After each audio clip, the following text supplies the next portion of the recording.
ఓం శాంతి. ఈరోజు మన్మోహిని దీది నిమిత్తంగా భోగ్ సందేశాన్ని రుక్మిణీ బెహన్ ద్వారా విన్నాము. నేను వతనానికి భోగ్ తీసుకుని బాబా దగ్గరకు చేరుకున్నాను. చేరుకోగానే బాబా దీదీని ఇద్దరూ అక్కడున్నారు. బాబా ఒక ప్రత్యేక యజ్ఞం నిర్వహిస్తూ అందరి దాదీలను వతనంలో ఎమర్జ్ చేసి కూర్చోపెట్టారు. దీదీ, దాదీ, దాదాల సభ ఎంతో అందంగా ఆకర్షణీయంగా కనిపిస్తోంది. చూడటానికి ఎంతో మంత్రముగ్ధమైన అనుభూతి కలిగింది. అప్పుడు నేను బాబాను ఇలా అడిగాను, బాబా, ఈరోజు వతనంలో దీదీతో పాటు అందరి దాదీలను కూడా ఎమర్జ్ చేశారా? బాబా చిరునవ్వుతో ఇలా అన్నారు, ఈరోజు ప్రత్యేకంగా దీదీ చెప్పినట్లు ఆమె సకులను కూడా వతనంలో ఎమర్జ్ చేశాను. బాబా దీదీని తల నుంచి పాదం వరకు ఎంతో అందంగా, స్థూలంగా కాదు కానీ సూక్ష్మ గుణాలు, శక్తులతో అలంకరించి నిలబెట్టారు. బాబా ఆమెను అలా నిలబెట్టిన వెంటనే దీదీ ముఖం నుంచి, కన్నుల నుంచి, చేతుల నుంచి, పాదాల వరకు ఒక శక్తి వెలువడినట్లు అనిపించింది.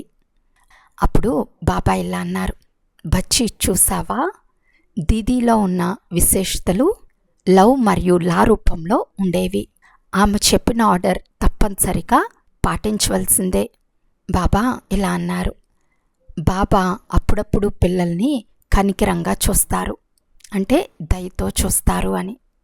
కానీ దీదీ మట్టికి లా మరియు లవ్ యొక్క సమతుల్యత అద్భుతంగా ఉండేవి. ఆజ్ఞ రూపంలో ఆమె చెప్పిన మాట, ఇచ్చిన ఆర్డర్ బ్రాహ్మణ పిల్లలు తప్పనిసరిగా పాటించేవారు. బాబా దీదీని ఎంతో అందంగా, ప్రతి గుణంతో, ప్రతి శక్తితో మెరిసేలా చేసిన తీరు అలౌకికంగా కనిపించింది. ఆమె శరీరంలోని ఒక్క అవయవం నుండి వెలుగు అని చెప్పండి, లేక శక్తి అనండి, ఒక దివ్యత్వం వలె అనిపించింది. బాబా ఇలా అన్నారు దీదీతో, మీరు కూడా ఏదైనా చెప్పండి. దీదీ నవ్వుతూ ఇలా అన్నారు, నేనేం చెప్తాను బాబా, చెప్పవలసింది మీరే కదా, మీరే చెప్పండి అని. దీదీ నవ్వుతూ ఇలా అన్నారు, చెప్పవలసిందంతా మీరే కదా బాబా, మీరు చెప్తే చాలు. ఈరోజు వతనంలో అడ్వాన్స్ పార్టీకి చెందిన దాదీలను, దాదాలను మీరు ఎంత అందంగా తయారు చేశారు. ఇలా చెప్తూ అక్కడున్న ఇతర దాదీలు కూడా దీదీని కోరారు, దీదీ దయచేసి మా కోసం ఏదైనా చెప్పండి అని. సాకారంలో మీరు ఎప్పుడు ఎవరి పేపర్ అయినా జ్ఞాన ఆధారంగా లేదా కర్మ ఆధారంగా పరీక్షించేవారు. దీదీ అప్పుడు ఇలా అన్నారు, నేను ఒకటి చూస్తాను, మమ్మ అవ్యక్తంగా వెళ్ళి ఎంతో కాలమైంది, బాబా కూడా అవ్యక్తంగా వెళ్ళి చాలా కాలమైంది. మనం ఇప్పుడు 42 సంవత్సరాలుగా గుప్తంగా మన పాత్రను పోషిస్తూ ఉన్నాము. ఇంకా ఎంతకాలం ఈ రహస్యంగా పాత్రను పోషిస్తూ ఉండాలి? దీదీ బాబాను అడిగారు, బాబా తొందరగా కొత్త ప్రపంచాన్ని మీరు తయారు చేయండి అని.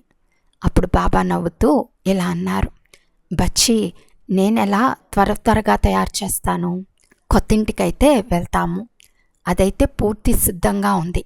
ఇల్లు కట్టడమే కాదు కదా, దాని అలంకరణ కూడా పూర్తిగా అవ్వాలి కదా, అప్పుడు బాబా అందరినీ తీసుకెళ్తారు అని బాబా జవాబిచ్చారు. అయితే బాబా ఇలా అన్నారు, ఇంటి అలంకరణ, ఇంటి శృంగారం అయితే బ్రాహ్మణ్ పిల్లలు చేయాలి. దీదీ నవ్వుతూ ఇలా అన్నారు, ఇదే నేను వినాలనుకున్నాను బాబా, ఈ విషయాన్నే మీరు చెప్తారని అనుకున్నాను. ఇదే నా సూచన బ్రాహ్మణ పిల్లలందరికీ. ఇలా చెప్తూ దీదీ తుది సమయంలో తనలో ఒక మంత్రాన్ని జపిస్తూ ఉండేవారు. అది అజపాజపం. అది నిరంతరం దీదీ మనసులో నడుస్తూ ఉండేది. అదేవిధంగా ప్రతి బ్రాహ్మణ పిల్లలు కూడా తన కర్మ, తన వృత్తి ఆధారంగా తమ కర్మాతీత స్థితికు చేరాలి.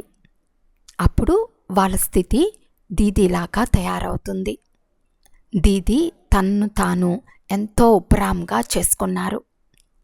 అలాంటి స్థితి ప్రతి బ్రాహ్మణ పిల్లలు కూడా తయారు చేసుకోవాలి. అప్పుడు కొత్త ప్రపంచం అనేది త్వరగా వస్తుంది.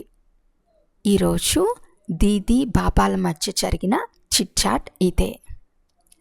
చివరిగా అందరి దాదీలు ఒకరినొకరు ఆత్మీయంగా పలకరించుకున్నారు. మీరు ఎక్కడ ఉన్నారు, ఎలా ఉన్నారు అని అడిగి తెలుసుకున్నారు. అయితే వారి అంతర్గత సంభాషణను, వారి మనసుల మధ్య జరిగే సంబంధాన్ని మనం పూర్తిగా అర్థం చేసుకోలేకపోయాం.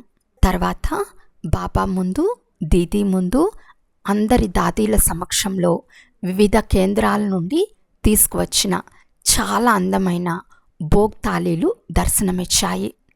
మధువనం భోగ్ తాళి ప్రత్యేకంగా ఎంతో అందంగా అలంకరించబడి ఉండినది. ఈరోజు బాబా ప్రత్యేకంగా దీదీకి భోగ్ను తినిపించారు. బాబా దీదీతో ఇలా అన్నారు, మీ నిమిత్తంగా ఎన్ని రకాలైన భోగులు వచ్చాయో చూడండి. దీదీ ఎంతో ప్రేమతో చిరునవ్వుతో ఇలా అన్నారు, వాహ్ బాబా వాహ్ అని. భోగ్ తాళీని చూసి దీదీ ఎంతో సంతోషంగా స్వీకరించారు. ఆ తర్వాత బాబా దీదీకి, దీదీ బాబాకి భోగ్ను ఎంతో ప్రేమతో తినిపించారు. అప్పుడు నేను దీదీని మరియు బాబాను అడిగాను, కింద ఉన్న వారికి మీరు ఏ ప్రత్యేక సందేశాన్ని ఇస్తారు అని.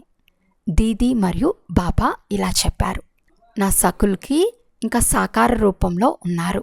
వారు నాకు బాగా తెలుసు, నేను వాళ్ళను గుర్తించగలను. కానీ ఇప్పుడు ఉన్న చాలామంది బాబా పిల్లలు గతంలో నన్ను చూడలేదు, వారికి నేను తెలియను. అయితే వారు ఇప్పుడు బాబా చెప్పే జ్ఞానాన్ని వారు తమ జీవితాల్లో ధారణ చేస్తే దాదీల వలె వారు కూడా తయారవ్వగలరు అని దీదీ అన్నారు. ఇలా చెప్తూ బాబా దీదీ మరియు ఇతర దాదీలు బ్రాహ్మణ కుటుంబానికి చెందిన అందరి సోదరీమణులకు మనలకు ఎంతో ప్రేమతో హృదయపూర్వకమైన అమూల్యమైన ప్రియ స్మృతులను అందచేశారు. ప్రియ స్మృతులను తీసుకుని నేను కిందకు చేరుకున్నాను. అచ్చా, ఓం శాంతి.